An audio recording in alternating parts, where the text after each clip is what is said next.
Իրանի ռազմաքաղաքական վերնախավը խոստացել էր հանգիստ չթողնել թշնամիներին։ Մարտի լույս 11-ի գիշերը երկնքից կրակ է թափվել Իսրայելի խոշորագույն քաղաքների վրա։ Իսլամական հեղափոխության պահապանների կորպուսը հայտնել է պատերազմի մեկնարկից ի վեր Իսրայելի ու Մերձավոր Արևելքի երկրներում ամերիկյան թիրախների դեմ ամենախոշոր եւ ուժգին հարձակման մասին։ Գործի են դրվել իրանական գերծանր զինատեսակները 2 տոննա մարտագլխիկով նոր խորամշահր հրթիռներ։ Իրանի բանակի առաջադեմ սպառազինությունն արդյունավետ ոչնչացրել է թշնամու դիրքերը։ Այժմ ավելի մեծ ճշգրտությամբ ենք վերացնում Իսրայելի ռեժիմի ռազմաբազաները։ Ցանկացած ագրեսիայի տալիս ենք արագ, համարժեք եւ վճռական պատասխան։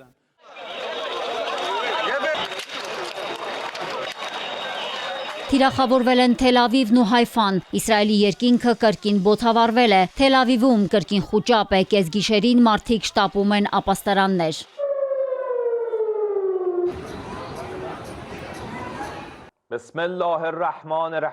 Իրանի ռազմաօդային ուժերի քաջարի մարտիկները կամիկադզե անօդաչուներով շարքից հանել են Հայֆայում սիոնիստական ռեժիմի նավթավերամշակման գործարանը, գազի օբյեկտները եւ վառելիքի պաշարները։ Ոչնչացվել է նաեւ Թել Ավիվի հարավում գտնվող Հաուլա արբանյակային կապի կենտրոնը։ Իրանական ԱԹՍ-ներն ու հրթիռները հարվածներ են հասցրել Բաղդադում Միացյալ Նահանգների դիվանագիտական աջակցության կենտրոնին, Սաուդյան Արաբիայի Շայբա նավթահանքին։ Հրթիռներ են արձակվել Հորդանանում, Կատարում, Բահրեյնում, Քուվեյթում եւ Արաբական Միացյալ Էմիրություններում տեղակայված ամերիկյան բազաների վրա։ Դուբայի օդանավակայանի մերձակայքում դրոնների ընկնելու հետևանքով տուժել է 4 մարդ։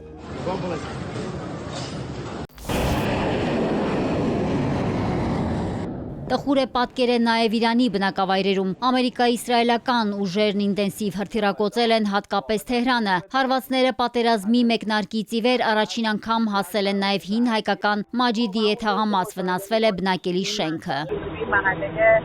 Մաջիդիեն մեր սիրելի հայ հայրենակիցների թաղամասն է։ Ցավոք իմ տունը եւս մոտակայքում է։ Բոլոր այս տները ստոր ու նողկալի Ամերիկայի հրթիռային հարվածի թիրախ են դարձել եւ ավերվել։ Մեր վարձակալը զանգեց ինձ ու ասաց, որ թաղամասը հրթիռային հարձակման է ենթարկվել։ Ծեր կիներ չէր կարողանում շնչել, ասաց, որ ամենն ավերվել է։ Չէի կարող հավատալ, որ հայկական թաղամասը կթիրախավորվի։ Հաղորդվում է, որ հայկական թաղամասում զոհեր չկան, սակայն որոշ բնակիչներ հայտնվել են փլատակներում։ Մաջիդիեն հայտնի է իր աշխույժ կյանքով եւ զարգացած ենթակառուցվածքներով, որոնց ստեղծման ու զարգացման մեջ զգալի դերակատարություն են ունեցել իրանահայերը։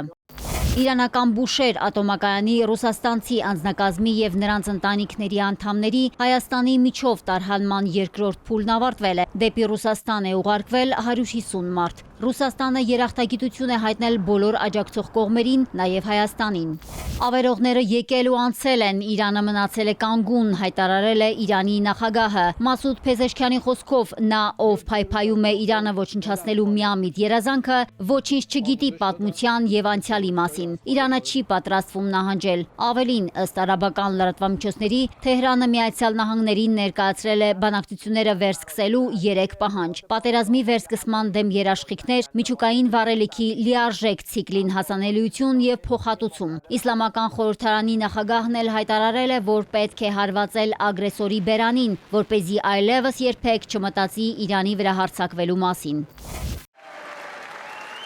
Միացյալ Նահանգներում օրեցօր ավելանում է ճնշումը Թրամփի նկատմամբ։ Իրանի պատերազմը լուրջ տարաձայնություններ է առաջացրել հանրապետականների ու դեմոկրատների միջև։ Դեմոկրատ սենատոր Քրիս Մըրֆին ասել է, որ Իրանի դեմ պատերազմը սկսվել է Իսրայելի պատճառով։ Սենատորը վստահեցնում է, որ Ամերիկան ոչ մի կերպ չի կարող ոչնչացնել Իրանի միջուկային ծրագիրը, քանի որ դրա մեծ մասը ստորգետնյա է։ Իսկ եթե սկսեն ցամաքային ներխուժում, ավելի աղետալի հետևանքներ կլինեն, որ ցամաքային ներխուժման հարցը քննարկվում է, բացահայտել է մեկ այլ դեմոկրատ սենատոր։